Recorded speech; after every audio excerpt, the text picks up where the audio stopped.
بسم الله الرحمن الرحيم. الحمد لله نحمده ونستعينه ونستغفره ونؤمن به ونتوكل عليه ونعوذ بالله من شرور أنفسنا ومن سيئات أعمالنا. من يهده الله فلا مضل له ومن يضلله فلا هادي له. ونشهد أن لا إله إلا الله وحده لا شريك له ونشهد أن سيدنا ومولانا محمدا عبده ورسوله. أما بعد فأعوذ بالله من الشيطان الرجيم. بسم الله الرحمن الرحيم. يا أيها الذين آمنوا ادخلوا في السلم كافة. صدق الله المولانا العظيم. محترم بزرگوں اور دوستوں، خصوصاً پس پردہ بیٹھی ہوئی میری ماں اور بہنوں، آج آپ حضرات کو خصوصی طور پر مدعو کیا گیا ہے، بلایا گیا ہے، اس لیے کہ ہماری ماں اور بہنوں کا دینی پروگرام میں شرکت کرنا اور دینی باتیں سننا یہ بہت کم مواقع ملتے ہیں. لہذا مدرسہ اشاعت العلوم کی جانب سے محلے کی ہماری تمام ماں و بہنوں کو یہ پیغام دیا گیا ہے کہ ہر مہینے کے شروع جمعے میں ہماری ماں اور بہنوں کے لیے، بیٹیوں کے لیے خاص پروگرام رکھا جایا کرے گا. لہذا اسی عنوان سے آج یہ پروگرام رکھا گیا ہے. آج کے اس پروگرام اور اس مجلس میں انشاءاللہ اپنی بہنوں کے متعلق 10 صفات ذکر کرنے کا ارادہ کیا ہے. دعا کریں کہ اللہ رب العزت ہم سب کو ان تمام پر عمل کی توفیق عطا فرمائے. قرآن پاک میں 22ویں پارے میں یہ صفات بیان کی گئی ہیں. پہلی صفات فرمایا گیا کہ مسلمات اسلام کو ماننے والی ہو، اسلام جو تعلیم دے اس تعلیم کو ہر اعتبار سے تسلیم کرنے والی ہو، اسلام کا جو پیغام ہے اس پیغام کو ہر موقع، ہر محل، ہر مقامات پر تسلیم کرنے والی ہو، اطاعت کرنے والی ہو. ہماری مائیں بہنیں اپنے آپ کو مسلمات بنا کر کے زندگی بسر کرنے کی کوشش کریں. ہماری ماں اور بہنوں کو قرآن نے یہ پیغام دیا کہ اسلام نے جو تعلیم دی ہے اس تعلیم کا ماننا، اس تعلیم کی پوری طور پر پابندی کرنا ہماری ماں اور بہنوں کی، ہمارے تمام بھائیوں کی اہم ذمہ داری ہے. فرمایا کہ پہلی صفت یہ ہے ہماری ماں اور بہنوں کی اور بھائیوں کی کہ وہ اسلام کو پوری طرح ماننے والے ہوں، اسلام کو اچھی طرح اس پر عمل کی کوشش کرنے والے ہوں. دوسری صفت خصوصاً ماں اور بہنوں کے تعلق سے بیان فرمائی گئی المؤمنات، کہ وہ ایمان لانے والی ہو. ایمان قیامت پر ہو، ایمان فرشتوں پر ہو، ایمان اسلام آسمانی کتابوں پر ہو، ایمان قبر پر ہو، ایمان دوبارہ مرنے کے بعد اٹھائے جانے پر ہو. یعنی اللہ رب العزت نے جن جن چیزوں پر ایمان لانے کا مطالبہ کیا ہے ان تمام پر ایمان لانا یہ ہماری ماں اور بہنوں کی صفت ہونی چاہیے. ہمارے اندر یہ احساس پیدا ہو قبر میں جانے کے بعد حساب و کتاب کا معاملہ ہوگا، سوال و جواب کیے جائیں گے، آخرت میں ہمیں دوبارہ زندہ کر کے پوری زندگی کا حساب و کتاب ہم سے لیا جائے گا۔ ہمیں یہ یقین ہونا چاہیے کہ خدا کے سامنے حاضری ہمیں دینی پڑے گی۔ اس وقت پوری دنیا کائنات کے لوگ اول سے لے کر کے آخر تک، پیغمبروں سے لے کر کے عوام کے لوگوں تک، سارے کے سارے لوگ حاضر ہوں گے ایسے مجمع میں جہاں اپنے بھی ہوں گے، جہاں پرائے بھی ہوں گے، جہاں جاننے والے بھی ہوں گے، جہاں اجنبی بھی ہوں گے، ایسے مجمع میں، ایسی جگہ پر خدا کے سامنے جہاں پیغمبروں کی بھی بھیڑ ہوگی، جہاں شہداء بھی جمع ہوں گے، جہاں علماء بھی ہوں گے، جہاں ہمارے اپنے بھی ہوں گے اور ہمارے غیر بھی ہوں گے، ایسے موقع پر اور ایسے حالات کے اندر اور ایسے مجمع میں ہم کو اپنی پوری زندگی کا حساب اور کتاب دینا ہوگا۔ ہمیں اس بات پر یقین ہونا چاہیے۔ جب ہمیں اس بات پر یقین ہوگا کہ زندگی کا ایک ایک منٹ، ایک ایک سیکنڈ ہمیں حساب سے رکھ کر کے، حساب سے زندگی گزار کر کے رب کے سامنے پیش کرنا ہے، تو پھر ہماری زندگی میں خدا کی نافرمانی ہو جائے، اللہ کے رسول کی سنتوں کے خلاف زندگی گزر جائے، یہ بڑا مشکل ہوگا، ایسا جلد سے نہیں ہوگا۔ لہذا ماں اور بہنوں کی صفات بیان کی گئی کہ المؤمنات ایمان لانے والی ہو، وہ اپنے رب پر ایمان لائی ہے کہ میرا رب مجھے پالنے والا ہے، میرا رب مجھے عزت دینے والا ہے، میرا رب مجھے ذلت دینے والا ہے، میرا رب مجھے رزق دیتا ہے، میرا رب مجھے زندگی دی ہوئی ہے، میرے رب نے مجھے اولاد دی ہے۔ وہ رب کے لیے اور رب کے سامنے ہر وقت سجدہ کے لیے تیار ہو، کسی غیر کے سامنے، کسی ولی کے سامنے، کسی پیر کے سامنے، کسی فقیر کے سامنے اس کا سجدہ نہیں ہونا چاہیے۔ اس کا ماتھا جب بھی ٹکے تو اپنے رب کے سامنے ٹکے، وہ جب کسی سے مانگے تو اپنے رب کے سامنے مانگے، جب بھی وہ کوئی حاجت رکھے تو اپنے رب کے سامنے رکھے۔ ایسا نہ ہو کہ وہ کسی مزار پر جا کر، کسی پیر کے پاس جا کر، کسی فقیر کے پاس جا کر یا کسی اور کے پاس جا کر کے اپنی حاجت اور اپنی ضرورت کو پورا کرنے کی، اس سے مانگنے کی کوشش کرے۔ نہیں، رب پر ایمان ہونا چاہیے کہ رب ہی ہمارا خالق اور مالک ہے، وہی سب کچھ کرتا ہے، وہی دنیا میں سب کو موت دیتا ہے، وہی سب کو زندگی دیے ہوئے ہے، وہی کائنات کا کارساز ہے، اس کے علاوہ کوئی نہیں ہے جو کائنات میں کوئی بھی کسی طرح کا تصرف کر سکے۔ اس لیے میری ماں اور بہنوں، یہ صفات ہماری ماں اور بہنوں کی ہونی چاہیے۔ فرمایا المؤمنات، وہ ایمان لانے والی ہو۔ اسی طرح پیغمبر کو مانا تو پیغمبر کی ہر تعلیم ہماری ماں اور بہنوں کی زندگی میں ہونا چاہیے۔ نبی نے فرما دیا کہ پردہ لازم ہے تو لازم ہے، نبی نے فرما دیا کہ یہ سنت ادا کرنی ہے تو پھر اس سنت سے ہمیں بھاگنا نہیں چاہیے۔ نبی کا جو طریقہ ہے، نبی نے فرمایا کہ بازار جانے سے بچنا چاہیے تو پھر ہمیں اس پر عمل کرنا چاہیے۔ نبی کا فرمان ہے اپنی اولاد کی اچھی تربیت کریں، اسلامی تربیت کریں، تو پھر ہمیں اس میں ہمہ لگ جانا چاہیے۔ یہ نبی کو مانا ہے تو اس کی بات بھی مکمل طور پر ہماری زندگی میں آنی چاہیے۔ تیسری صفات بیان فرمائی قانتات، اطاعت و فرما برداری زندگی میں ہونا چاہیے۔ رب کا حکم آیا، فوری طور پر اس پر عمل کی کوشش کی جائے، فوری طور پر اس پر عمل ہو جائے۔ پیغمبر کا حکم آیا، فوری طور پر اس میں دیر نہ کی جائے، اس پہ عمل کی کوشش کی جائے۔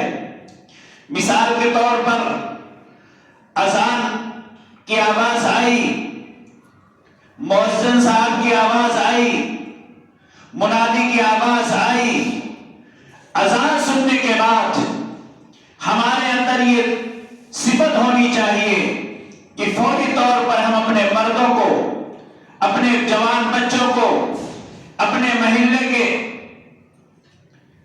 بچوں کو کوشش کریں کہ وہ مسجد چلے جائیں. ہماری گھر کی بچیاں، ہماری گھر کی مستورات، ہماری گھر کی بہنیں اذان سننے کے بعد فوراً مصلی اٹھائیں. اب تاخیر نہ کریں، اس لیے کہ اللہ کا حکم آ چکا ہے. نماز کی کوشش کریں، نماز کی ادائیگی کی تیاری کریں، نماز کے اندر مشغول ہو جائیں. فرمایا القانتات، وہ مطیع اور فرما بردار ہیں، نبی کے حکم کے مطابق زندگی گزار رہے ہیں. رب کا حکم آئے تو رب کے حکم کے مطابق زندگی گزاریں. ایسی مائیں اور بہنیں، ان کی صفات بیان کی گئی، وہ القانتات، وہ مطیع اور فرما بردار ہیں، بات ماننے والی ہیں. وہ اپنے رب کی، اپنے نبی کی، وہ اسلام کی کبھی بھی نافرمانی نہیں کرتی. اسی کے ساتھ ساتھ اطاعت و فرما برداری ہماری مائیں بہنیں اپنے شوہروں کی بھی کریں. شوہر کا مقام بہت بڑا ہے، وہ تمہارے لیے دنیا میں سر کا تاج ہے، وہ تمہارا حاکم ہے، وہ تمہارا ہر اعتبار سے خیال رکھتا ہے. جب بھی تم کسی کام کے کرنے سے پہلے تمہارے لیے ضروری یہ ہے کہ اس سے اجازت لو. وہ اجازت دے دے تو اس کام کو کر گزرو، اور اگر اجازت نہ دے تو اس کے حکم کی اطاعت فرما برداری تمہارے لیے ضروری ہے. میری ماں اور بہنوں، شوہر کی اطاعت اور فرما برداری میں، شوہر کی بات ماننے میں ہمیشہ فائدہ ہی فائدہ ہے. اور یوں ہی نہیں بلکہ جناب محمد رسول اللہ صلی اللہ علیہ وسلم نے اپنی بیٹی حضرت فاطمہ کو بھی حکم دیا کہ آج سے علی تمہارے ہیں، ان کی اطاعت اور ان کے حکم کے مطابق ہی تمہیں زندگی گزارنی ہے.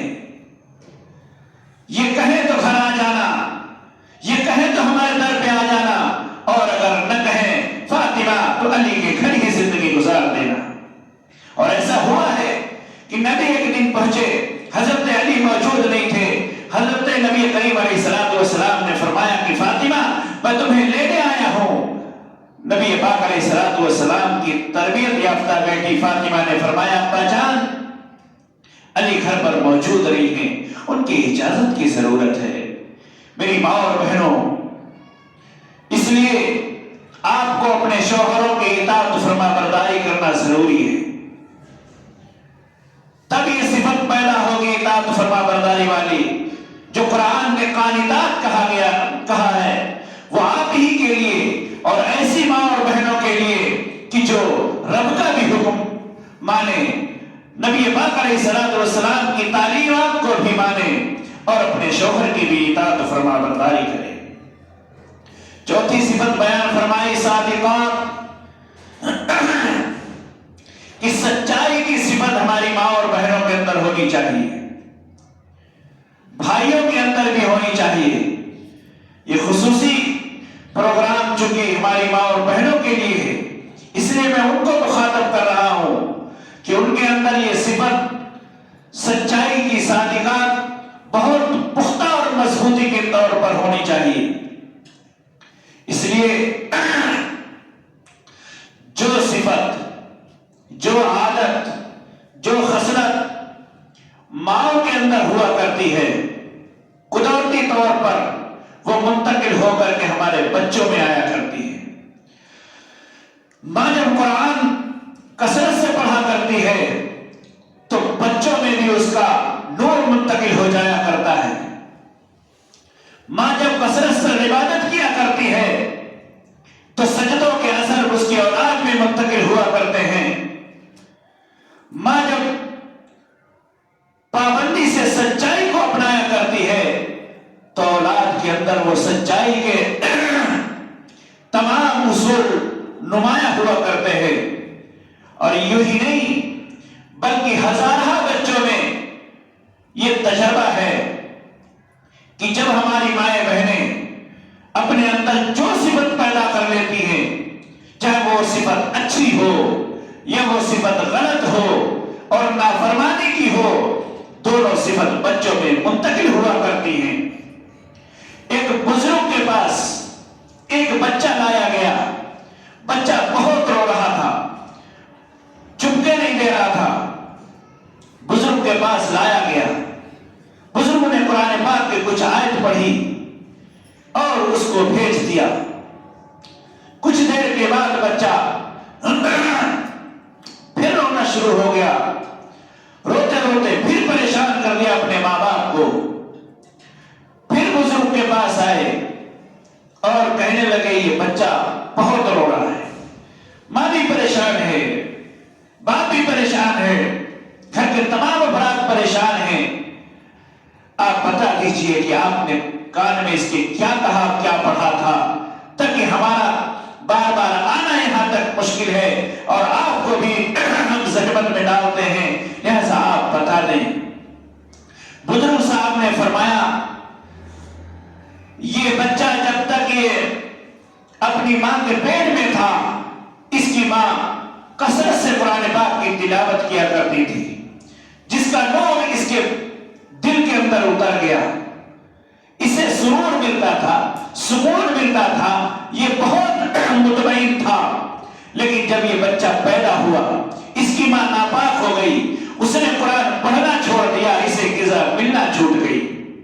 پریشان ہونے کی ضرورت نہیں ہے، اس بچے کے کان میں قرآن سناتے جاؤ، یہ بچہ خوش رہے گا، مطمئن رہے گا، اس کی پیٹ سے غذا قرآن بن چکی ہے، دنیا میں بھی اب اس کو غذا چاہیے۔ میری ماں اور بہنوں سنو، یہ سب کے لیے سبق ہے کہ ایک بچہ جب قرآن سنتے سنتے پیٹ میں قرآن کا عادی ہو جایا کرتا ہے، جب اس کو سکون پیٹ میں قرآن سے مل رہا ہے، دنیا میں جب آیا ہے تو قرآن ہی تلاش کر رہا ہے۔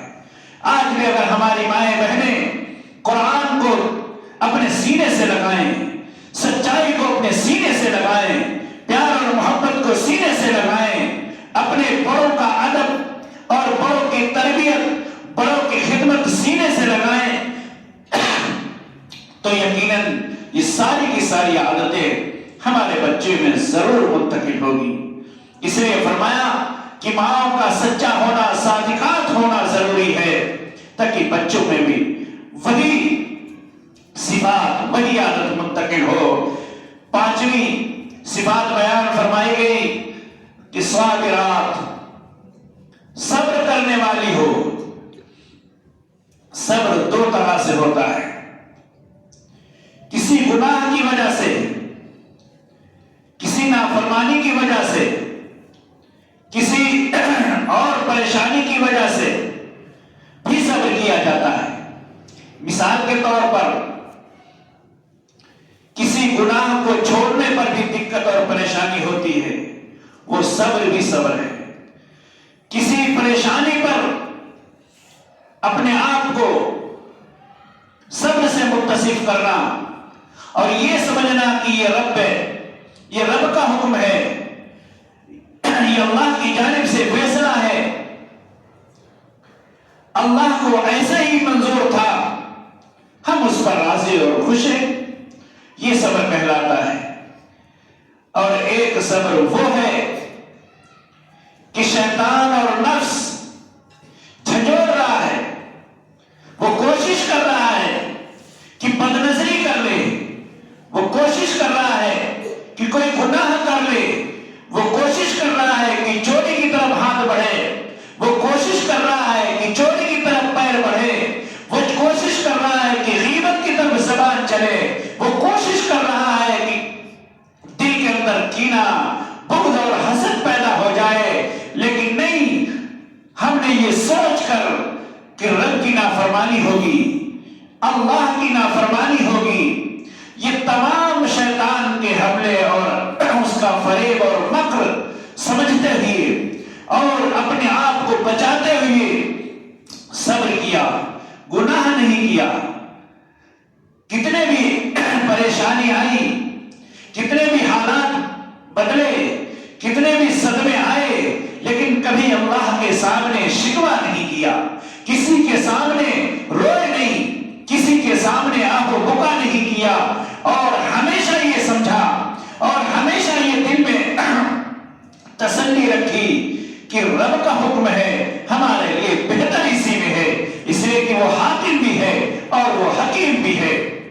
حاکم ہے، وہ کچھ بھی کر سکتا ہے، ہم اس کے بندے اور غلام ہیں، وہ ہمارے ساتھ کچھ بھی کرے، ہم کچھ اس کے ساتھ نہیں کر سکتے، نہ شکوہ کر سکتے ہیں، نہ گلہ کر سکتے ہیں۔ حکیم ہے، وہ سمجھتا ہے کہ کس وقت کس حالات میں کس انسان کو کیا پسند ہے یا اس کے لیے کیا مفید ہے، وہ ہمارے لیے وہ دوا تجویز کرتا ہے۔ لیکن ہمیں صبر سے کام لینا ہے۔ اللہ نے اولاد سے نوازا ہے، شکر ادا کریں، اولاد نہیں ہے صبر سے کام لیں، ہو سکتا ہے کہ ہمارے لیے اسی میں بہتری ہو۔ اسی لیے فرمایا کہ صابرات ماں اور بہنوں کی عادت یہ ہونی چاہیے کہ وہ ہمیشہ صبر کرے۔ اگر کوئی تکلیف پہنچ رہی ہے، اگر کوئی اس کے حالات کمزور ہو رہے ہیں، غربت کی زندگی گزار رہی ہے، بڑوں کو دیکھ کر، کسی کے محلات کو دیکھ کر، کسی کے پیسے کو دیکھ کر، کسی کی خوبصورتی کو دیکھ کر ہرگز نہ چاہے، اپنے آپ کو صبر کے ساتھ باندھے رہے۔ انشاءاللہ ایک دن ضرور آئے گا کہ صبر کا بدلہ جنت ملے گا، اور دنیا میں بھی اللہ رب العزت اس کے بدلے ضرور نعمتوں سے ہمیں نعمتیں ضرور ہمیں عطا کرے گا۔ اس لیے میری ماں اور بہنوں، یہ عادت بھی اپنے اندر پیدا کرے، الصابرات، کہ کوئی بھی موسم ہو، کیسے بھی حالات ہو، کیسا بھی وقت ہو، اپنے ایمان کے ساتھ، اپنے اسلام کے ساتھ، اسلامی شعار کے ساتھ، صبر کے ساتھ زندگی گزار لے۔ بعض مرتبہ ایک بہن بہت خوبصورت کپڑے پہنے ہوئے ہے، اللہ نے مال دیا ہے، اور ایک بہن وہ ہے جو غریب ہے، معمولی کپڑے پہنے ہوئے ہے۔ اب اس کے دل میں یہ بات آتی ہے کہ ہمارے پاس بھی پیسہ ہوتا، ہم بھی کپڑے اچھے پہنتے، ہم بھی اس طرح شوق پورا کرتے، ہم بھی یہ چیز خریدتے، ہم بھی وہ چیز خریدتے۔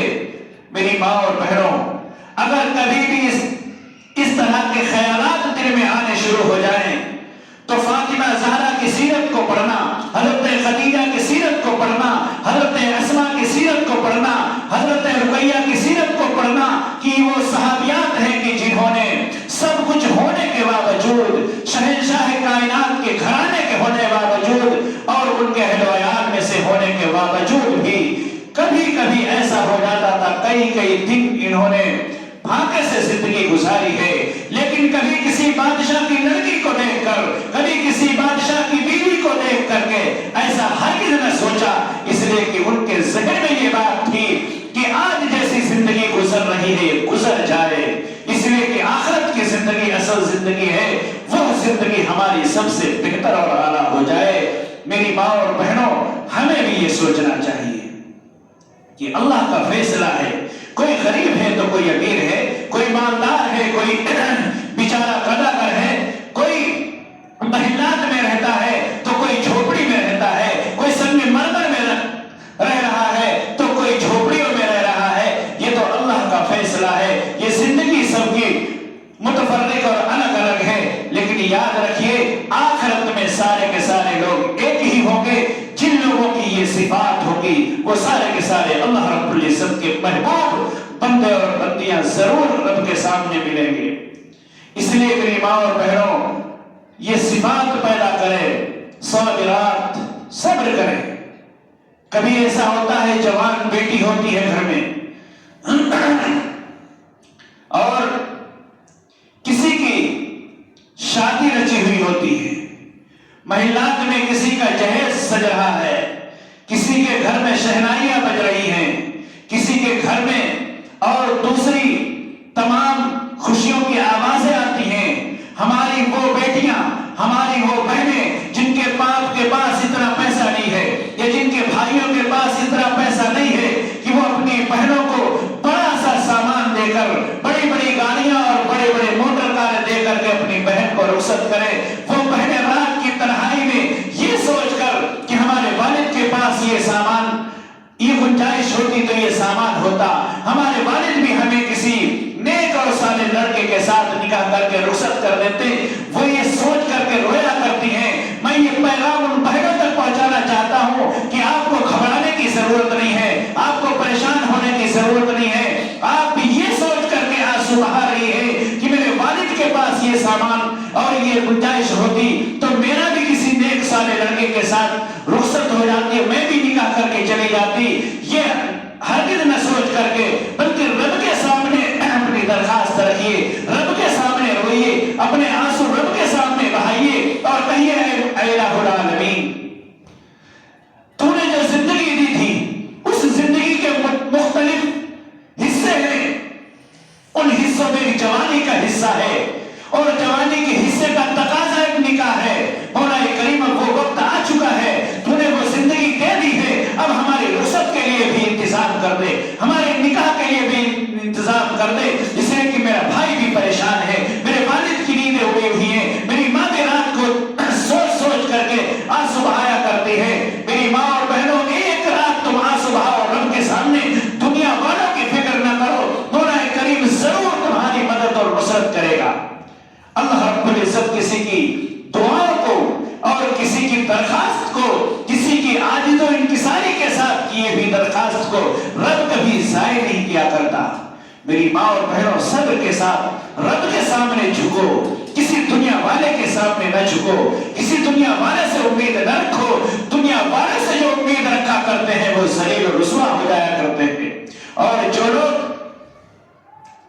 رب کے سامنے جھکتے ہیں، رب سے مانگا کرتے ہیں، رب کے سامنے درخواست رکھتے ہیں، وہ سربلند اور عزت پایا کرتے ہیں.